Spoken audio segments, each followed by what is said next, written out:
during the Civil War, Abraham Lincoln was known to write what he called hot letters. And if you don't know the story, what he would do is if he was aggravated with a general or aggravated with someone who made a wrong move or didn't conquer an area they were supposed to conquer, he would be really upset with them. So he would sit down at his desk and he would write a hot letter. He'd be mad, angry, upset, frustrated, let them have it. And then here's the interesting part. He would take that letter, put it in an envelope, close it up, and then he would put it in his top drawer. And he would leave it there until he let his anger subside. He let his emotions die down. Then he would go back and reread it and then rewrite it and then send it. So he has letters. He had many, many letters. Some of them he didn't even send. He didn't sign them or seal them or send them, all right? Because he wanted to get his emotions out. He created mental margin. You may not know this either. I found this out. You know, Churchill was an interesting character, but I connected with him in this. Churchill would spend about 1 hour every day taking a bath. I'm a bath guy, okay? In fact, let me check that. I'm a bubble bath guy, all right? Take my man card, you can have it. I'll give it to you. My wife got me some, I can't believe I'm saying this. This was not in the plans. It's not in my notes. This is Lagniappe. So she did some Young Living and she got me a bath bomb. Peace and calming bath bomb. So I took it and I threw it in the tub and I was like, oh yeah, it's gonna be good. It wouldn't fizzle, it wouldn't fizz. Little bitty, teeny tiny fizz. I'm like, dude, something's wrong with this. I realized I had to take the wrapper off of it. I thought it was just gonna dissolve. It just didn't do that. But Churchill would take a bath. Here's what he would do. But he would sit in quietness and he would strategize and think about the next thing to do. He had mental margin. And that's what I want to talk to you today about is mental margin, what it is and how we can get it and why it's so important. Here's what margin means. Margin means the edge or the border of something. And we live our entire life, either physically, emotionally, mentally, at the edge of everything we do, most of us. I mean, there is no time for anything. You couldn't squeeze anything in between what we have to do and what we're doing right now. And so we live our whole life running from one thing to the next, one situation to the next, one sport to the next. Some of your kids are in so many sports that you can't even know, you don't even know what uniform to grab when you leave the house today. It's getting that busy in our life, and we have to make sure that we have margin in our life. It is the edge or the border, and the Bible actually commands us, God commands us in Psalms chapter 46, verse 10, to be still and know.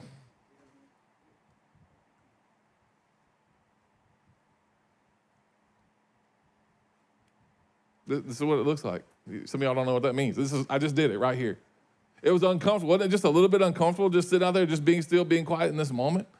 We have to learn how to be still. Why did he tell us to do that? Because it creates mental margin in our life. It creates mental margin, and we all need that mental margin so that we can breathe a little bit. Nobody likes to read a book with no margin. You ever read a book with no margin? We're printing Dad's books, and so we just did one a few years ago, and we're still learning the software and how the edges work and what they needed at the printer because we're printing 20,000 at a time. And they kept sending back this error, and I was finally like, you know what, just go with it. I don't know what you're talking about. I don't know what bleeding slug is. Just print it. Y'all, the words are almost to the edge of the page. I can't even look at it. It just angers me to look at it. I can't look at it. I cannot read a book with no margin. Here's what it looks like. If you want to know what it looks like, this is what it looks like. There ain't no margin. I don't even want to read that. It's good stuff. I don't even want to read it.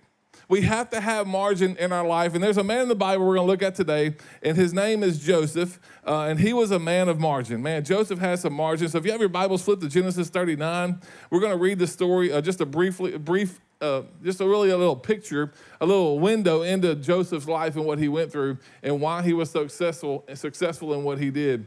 He had a lot of margin. And so if he was a superhero today, I would call him Margin Man, all right? But if you don't know the story of Joseph actually, his dad, he was his favorite, and his dad gave him a coat of many colors. He had a dream one night that his brothers were going to bow down to him, and then he opens his mouth and tells them, hey, one day you're going to bow to me. They sell him into slavery. He ends up at Potiphar's house. By the way, we're talking about the 12 tribes of Israel right now. These are the boys, the men that become the 12 tribes of Israel. They sold their brother into slavery. They wanted to kill him and didn't do it. He ends up at Potiphar's house. And so Potiphar starts having a little bit of favor. He has favor with Potiphar. So we're going to pick up this story in Genesis 39. We're going to start in verse 5. And we're going to go to verse 10. So if you have your Bibles, flip there. If you have your phones, click there. Here's what it says. From the day Joseph was put in charge of the master's household and property, the Lord began to bless Potiphar's household, watch this, for Joseph's sake. Why? Because he was a man of margin. All his household affairs ran smoothly, and his crops and livestock flourished. So Potiphar gave Joseph complete administrative responsibility over everything he owned. And when Joseph was there, he didn't worry about a thing, and I love this, except what to eat. He still had little control of what they was going to eat. Can I get a witness on that? I'm going to have a little bit of control about what we're going to eat today. A burger, steak, cotton. Some of y'all been hitting me up. Y'all been sending me texts of you eating in cottons. That's not cool. Don't do that anymore. Has anybody in here eaten cotton since we talked about it? I'm a bad influence on y'all. Y'all should probably stop coming. Yeah, Russell sent me a picture. Thanks, Russell. So it says Joseph was a very handsome and well-built young man. And watch this. And Potiphar's wife soon began to look at him lustfully. I want you to see that word began. That's important. She began to look at him. She soon began. It has to start somewhere. What was she about to do? She's about to encroach on his margin. He was creating margin around him, and she was about to take some of that margin out because she saw him as a handsome, well-built, young-looking man, or man, young, well-built, young-looking man? Well-built, good-looking young. Anyway, you know what I'm talking about. He looked good, all right? A little bit like me. So she's beginning to look at him lustfully, and she said, come sleep with me. She's moving in on his margin, but Joseph refused. Look, he told her, my master trusts me with everything in his entire household. No one here has more authority than I do. He has held back nothing from me except you. That's the margin. That's the space. I'm not supposed to come near you because you are his wife. And I want you to see what he says here. This is interesting. He says, how could I do such a wicked thing? It would be a sin against, not Potiphar, not my friends, not my family, not the people that trust me, against God. Listen, Joseph didn't create margin for his own sake. He created margin for God. And when your reason for margin in your life is for God, you'll keep doing it. Because you're going to have seasons where you don't have as much margin, but when you keep it focused on God, you're going to have some margin. He says it's a sin against God. And look at verse 10. She kept pressuring him, pressuring on Joseph day after day, and he refused to sleep with her, and he kept out of her way as much as possible. And if you keep reading the story, you'll find out she lied about him, that he attacked her, and then they sent him off to prison. He spent years and years in prison, and it's a whole thing. That's how he ended up in Egypt to help them get through the famine. But here's what I want you to see. He had margin even if it meant his freedom.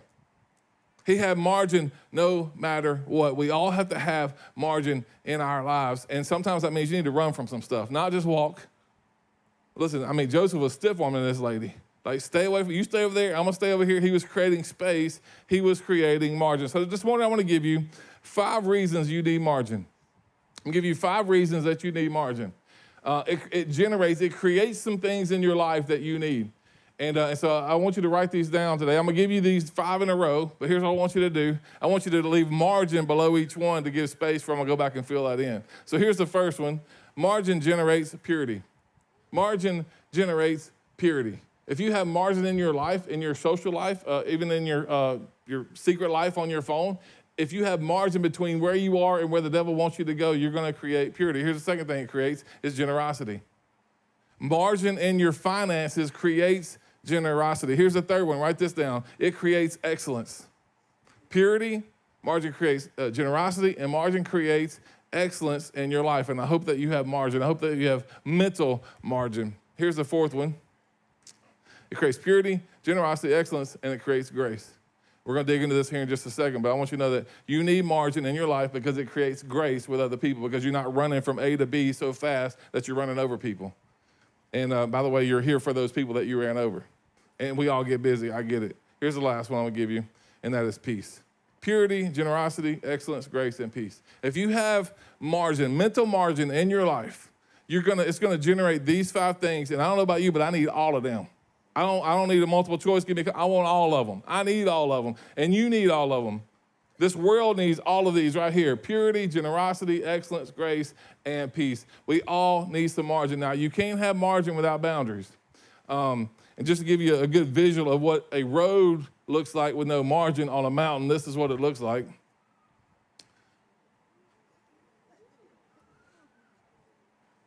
Some of y'all in this room don't need to drive on this road, okay?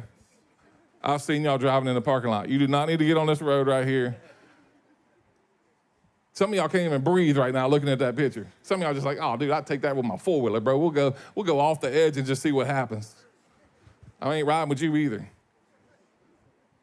Y'all, there's no margin. There's no area. There's no space between the road and the cliff. And when you live your life with no margin, this is what it looks like. We have to have margin. We have to have some boundary. Now, here's the same, not the same road, but very similar. But that one got a little rail on it. That makes me feel a little bit better. It's a steeper drop, but I got a rail. I got a little margin. I got a little space between the road and the rail. Now, some of y'all, that ain't enough, all right? But for me, I could breathe riding down this road.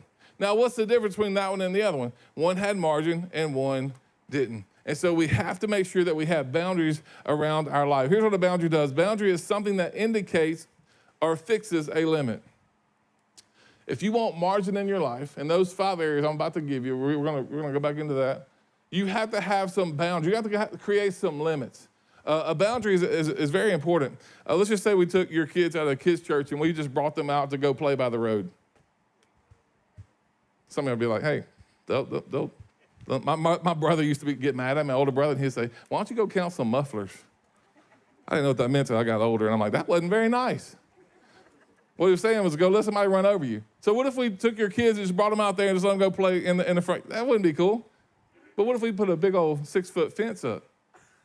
Now we got a little more peace. What happened? We created a boundary for them to stay inside. I'm going to tell you, your life needs boundaries. And here's the truth you got to get this morning. Without boundaries, margin disappears.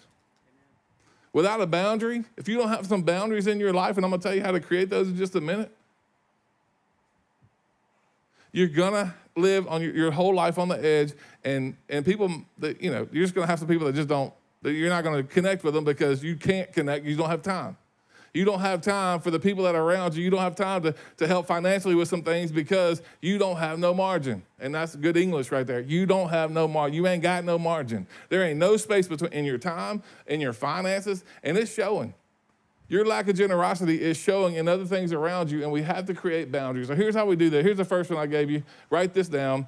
Purity is setting boundaries around your weaknesses. Purity is setting boundaries around your weaknesses. Now, I know what your weaknesses are. It could be a site that you go to that you shouldn't be going to. It could be gossip. Maybe you have a weakness to gossip, and what you need to do to set a boundary is tell your closest friends, when I start talking about somebody that ain't here, just smack me in the face. Anybody gonna try that this week? Just give me a nudge, be like, hey, will you shut up? Just be quiet. Just stop talking. Some of y'all have a weakness of gossip. And you need to tell some people around you, I don't want to do this anymore. Help me set some boundaries around that. Maybe you have maybe anger is something that you struggle with. You need to work on that. Maybe, just maybe, it's food. Maybe food is a weakness that you have. You need to set some boundaries, set some calorie limits. Look, I got on a diet not long ago. I had 1,500 calories. About 11 a.m., I was done with my calories. I was in the fetal position in the corner of the room crying. All right? That was just breakfast, y'all. There's only one sin we don't talk about here. Gluttony, all right? That was a joke. That's a joke for the new 915 crew. But we have to be careful. We have to set boundaries in our life. And here's what the Bible says in Proverbs 4:23. Guard your heart above all else. Why? Because it determines the course of your life. Guard your heart. How can you do that? Several ways. You can spend some time in prayer. Spend some time in worship. Spend some time in the Word. We gave you this when you came in this morning. This is what's interesting. Starting this week, I believe it's Wednesday, we have 100 days left of the year. You got any Christmas people in the house? We'll be sitting in the living room watching TV, and my wife will be scrolling through her phone, and I'll start hearing Christmas music playing. And I'll look over, and she's looking at me smiling. The last trick-or-treater leaves our house, the Christmas tree is going up, all right?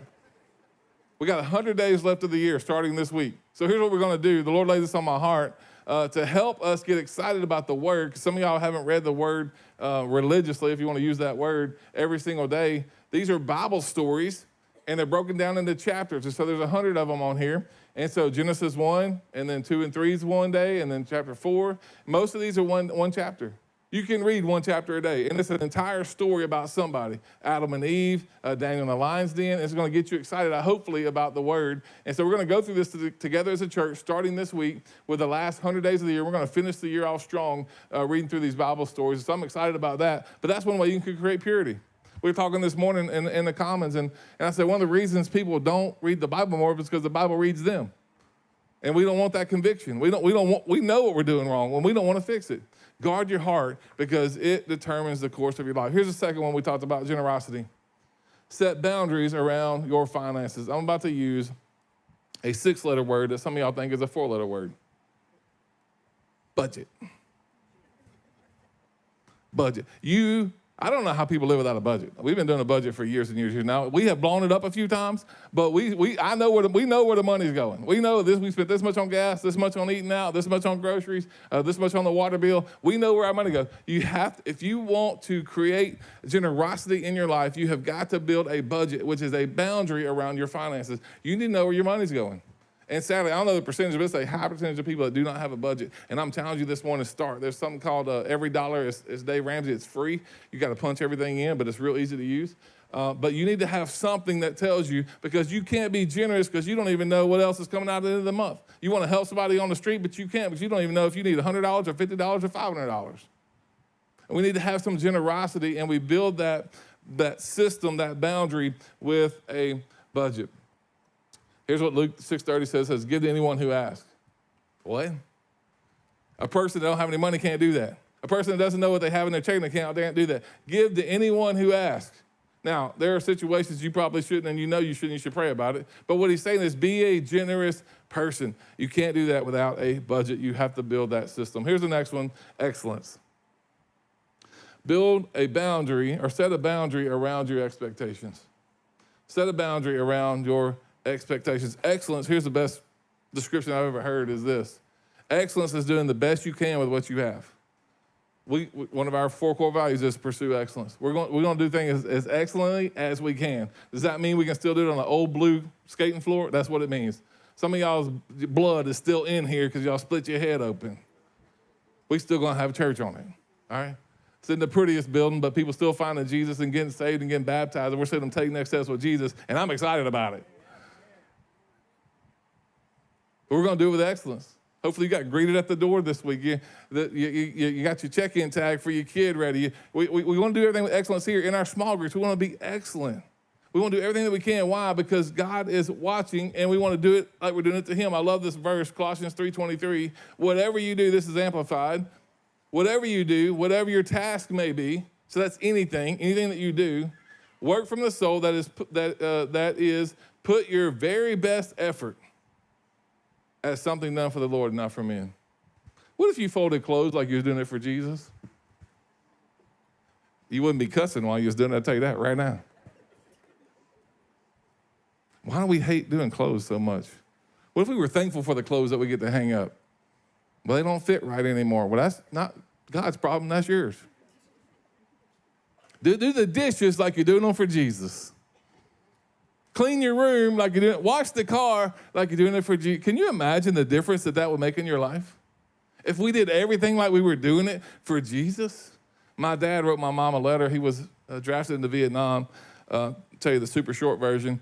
He was in the school. He transferred schools but didn't do the paperwork right, and Uncle Sam got him, and he got a letter, a draft letter at his house. When he got home, it showed up that day, and he was drafted, went to Vietnam, wrote my mom a letter, because he was having to wash dishes and do all the gross stuff. And he said in the letter, now this letter's from 1969, 1970, and he says, if I wash dishes like I'm doing it for Jesus, I actually enjoy it. He wrote that 50 years ago, 55 years ago. That's incredible. He was doing dishes in the army in another country, fighting a war that probably didn't need to be fought, and he was saying, I'm enjoying it because I'm doing it for Jesus. What if our kids were watching the way we take out the trash? Should be slamming it against the wall, angry. By the way, women, when y'all ask us to take out the trash, we're gonna do it. Just give us a couple of minutes. We gotta put our shoes on. But it's just all a big, What if you did it, just whistled while you did it? Create excellence in your life. Do everything like you're doing it to the Lord. Here's the next one, grace. Set boundaries around your schedule. Set boundaries around your schedule. If you want to have grace in your life, you have to have more time. You have got to have more time for people. And that means creating a better schedule. And that might mean saying no to something. It might mean switching something around. We have to set a good schedule in our life. I was actually talking to Christine one day, and I actually called her back. I was like, I know you're a busy person, all the things that you do. I said, how can you spend like your quality time? Like we're on the phone with you. It's like everything that we say matters. And she's like, because I don't call people back until I can talk. I'm guilty of not doing that. I'm guilty of catching a phone call between another phone call and answering a text while I'm talking to the person on FaceTime or on speaker. Anybody else guilty of that? You're trying to answer 2 texts and an email while you're talking on speakerphone? Like, spend some time, get some boundaries around your schedule and go, look, I'm going to spend this time in this moment with the Lord, with this person at this place. Be where you are is very, very important. Philippians 2, 3, and 4 says this: don't be selfish. Don't try to impress others. Be humble, thinking of others as better, not the same, better than yourselves. That means you go wash their car in their driveway before you wash yours. Anybody know where I live? Because I got a car that needs to be washed. That was a joke. Please don't come to my house. Don't look out for your own interests, but take an interest in others too. Listen, we are blowing right past the reason we're on earth trying to get to something else, and that's people. We have to have a schedule. We have to create this margin in our life. And here's why: because margin makes space for grace. Margin in your life will make space for grace in your life.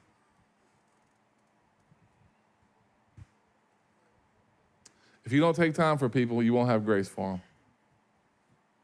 Because people are going to remember how you made them feel. They're going to remember how you made them feel. It's very important. Set your schedule and then keep it. And if you have to put family time on your schedule, then do it. If you're getting pulled a bunch of different, just put family time on the schedule on a day and then lock it in. You have to put it on the calendar, have to put it on the schedule, because we need that time to breathe. My family and I went to not Arkansas, Oklahoma. We went up to Broken Bow a few weeks ago, and it was our yearly family vacation. And so my daughter Emily and Luke and little Ava, well, big Ava, she's getting big, but Ava came and met us, and so we drove up, Megan and Anton there were Kai and Kristen, and we just had a good time, and we walked some trails, we did some foiler riding. It was amazing, man. If you haven't been to Broken Bow, you need to go check it out. It was awesome. And so anyway, we get up there, and we're going to go down a trail. We did this trail, and I remember walking up the hill going, I didn't sign, this is vacation. I'm going up a hill in the woods. I did not sign up for this. So we take the little trail. This is like 1 mile, so it didn't take long to get back. And we're walking back to the car. We hear this noise. We hear this roar. And we look down this long, almost like a road, like a little straight trail. And we saw water. So we walked down there, and it was this beautiful just waterfall. I mean, loud, gorgeous. And immediately, my wife was gone. She was just up the creek. She just was walking up the creek. And we got back in the car, and my wife said this, and it was very powerful. She said, I didn't know I needed to breathe until I got here. That was insight. What was she saying? I haven't had enough margin in my life. I needed to breathe in this moment. And I'm going to tell you, you could just sit out there, just hear the rushing wind. You need those moments, and they're not going to happen by accident. You have to put them on the calendar. Here's the last one to give you, and that's peace. Peace. Set boundaries around your relationships. Set boundaries around your relationships. It's very important that we do this. I'm going to give you a word today that the Lord showed me years ago, and it has helped me so much to stay out of trouble. And that is this: married couples, you are not responsible for the joy of your spouse. If you feel like your only job is to make your spouse happy, you are going to live a long, miserable life. You're not responsible for their joy. You're responsible for your joy. Now, I'm not saying go treat them badly and be angry about it, but you got to start setting some boundaries. Some of y'all are letting even your spouse or those closest to you dictate what you do every day. And I'm going to tell you, we need to live our life for others, but some of y'all has gotten to an unhealthy point, and you have to make sure that you stop that. I love this passage right here. It's very interesting because it seems like it contradicts itself, but it doesn't. Galatians 6, 2 through 5. Share each other's burdens, and in this way you obey the law of Christ. So you're sharing, watch this, burdens. Now remember that word, burdens. If you think that you are too important to help someone, you're only fooling yourself, and you're not that important, for you should carry you should carry your own load. So there's two words, burden and load. So there are some burdens you should help people carry. Like they're going through something, they lost a loved one, they're going through a struggle, there's some really bad situations. You need to be there for them, pray for them, lift them up. But then it says people should carry their own load. Well, what does that mean? It means that there are some situations that you need to stop trying to carry for somebody else because it's their load to bear. And you will wear yourself out trying to carry somebody else's load because it no longer became a burden, it became a load. Now it's your load because you took it on. Yeah, we have to be careful that we aren't that our peace isn't stolen because we're trying to help everybody.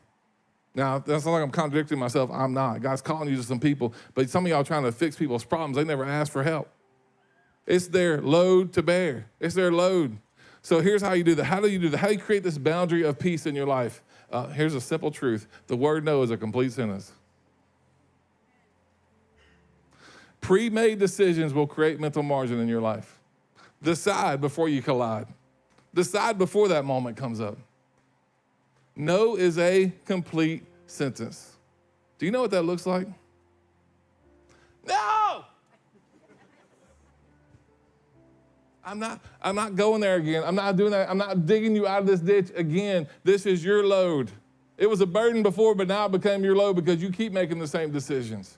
And it is tearing you up inside because you now have no mental margin. You don't have any margin because everybody else's problems is now on you. And here's what happens. You help one person get the load off of them, and now you got 3 other people. You're like, well, that worked for them. Let me go help these guys out. You're going to find yourself buried beneath everybody else's stuff. And you have your own life, and you have your own family. And again, don't hear what I'm not saying. I'm not saying you don't need to help people, but there are some people, there are some boundaries that are getting infringed upon in your life, and you already know who they are. You already see the image of them in your mind right now. You know who I'm talking about. They have made their problem, and let me just give you this morning. I want you to see it on the screen. Don't let others make their problems your problems. Now, is there burdens? Yes. I'm not talking about burdens. Yes, carry burdens. That's what life group is all about. So don't hear what I'm not saying. Carry people's burdens. But the problems, they just keep going on the same road, doing the same dumb thing, and you've told them over and over and over and over. At some point, you have to say, no, I'm not doing it anymore. I'm not helping you anymore. That's between you and the Lord. And it is infringed upon and come upon your peace, and now you have no boundaries in your life because it breached. We have to be careful of that. And here's why. Because if you don't set the boundaries for yourself, somebody else will. If you don't set boundaries for your own self, for your own sake, somebody else is going to set them for you. Y'all, we don't have any grace. When we fly through life, we don't have grace for people. Years ago, I was at the red light I was by Wendy's heading toward Burger King, and I don't know, 2 restaurants, go figure. I wasn't going to those places. I'm just saying that's where I was at. And so I was in front of Wendy's, turning to the left and heading back towards Burger King. And there was a car in front of me, and the light turned green. They're just sitting there. And I didn't, how can I say this? I didn't honk at them, but I gave them a little heart honk. Yeah? You ever give them a little toot in your heart? Be like, that's called a heart honk, all right? And here's what that sounds like. What are you doing? All right, that's a heart honk. They can't hear you, but you just had to get it out because they're not going fast enough. And so we're sitting there, and finally this little car turns, and I made the light, and it was good. And so we turned, and as the car turned, I saw a student driver on the side of the car. And I said out loud in my truck by myself, "Take your time, little fella." Because I've been there. If I'd have honked at him, that wouldn't have been good. That kid needed some margin. I might have scarred him for life. He didn't know it. The light turned green, and it wasn't that long. I gave him a hard honk. I hollered at him a little bit in my spirit and maybe a little bit out loud. But when I saw that he was just a student driver, I had all the grace in the world for him. If you treat everybody in front of you as you leave this place today like they're your grandma, you're going to treat them a little bit different. Create some margin in your life. Create some margin in your schedule. Create some margin in your expectations. Create some margin in your budget. God's called us to more, and we live in our life on the edge so much that we have nothing left to give to anybody. And we were called here to give to them. We were called here to pour life into. We were called here to help pick up the burdens. That's the other thing, too. When you take up everybody else's burdens, you can't help the ones that God called you to. It's really hard as a parent. Whew, that's tough. It's tough to not carry the burdens of your kids as a parent. But we have to start creating mental margin. We don't know what they're going through. We don't know what they need. But we live our life from A to B so much, we'll never stop and say, God loves you. I love you. What do you need? Create some margin in your life and watch God move. We all need that mental margin. You just need to be still. Just sit still. I'm going to challenge you this sometime this week. Spend an hour, 30 minutes, just sitting in a room with nothing going on. No TV, no iPad, no computer, nothing, no phone. And just sit there and be still and watch what God does. God will show you things you've never seen before. You have to have mental margin. God's called us to it. I hope you'll take that step.